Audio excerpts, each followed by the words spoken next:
நீ வேற லெவல். அவங்க கண்ணுல எல்லாம் அசால்ட்டா விரல விட்டு ஆட்டுறியே. அழகா அவங்கள உசுப்பி விட்டு நீ விளக்கேத்திட்டியே. நல்லா பாருங்க, விளக்கு நல்லா தானே எரியுது.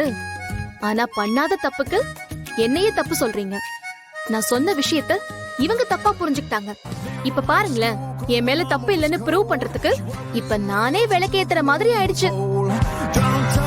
வெல்டன் பாரதி, நீ என்னமோ பிளான் பண்ற.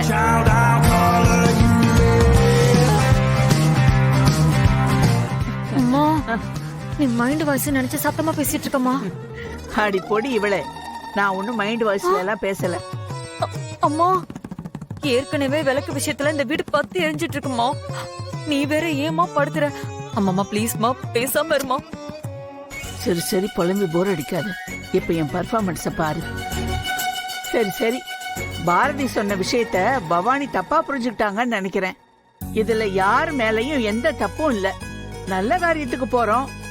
வீட்டுல யார் விளக்கேத்துனா என்ன, எல்லாம் ஒண்ணுதான். டைம் ஆச்சு. இங்கேயே லேட் ஆச்சுன்னா அப்புறம் மண்டபத்துல சொந்தக்காரங்களாம் வர ஆரம்பிச்சிருவாங்க. மித்ராவும் ஆதியும் அங்கதான் போய் ரெடி ஆகணும். இப்ப புறப்பட்டா தானமா சரியா இருக்கும். திலகா சொல்றதும் சரிதான். எல்லாரும் கிளம்புங்க.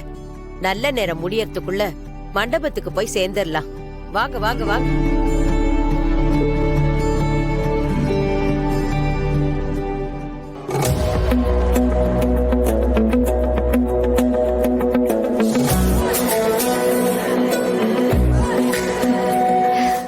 என்ன பவானி மேடம்,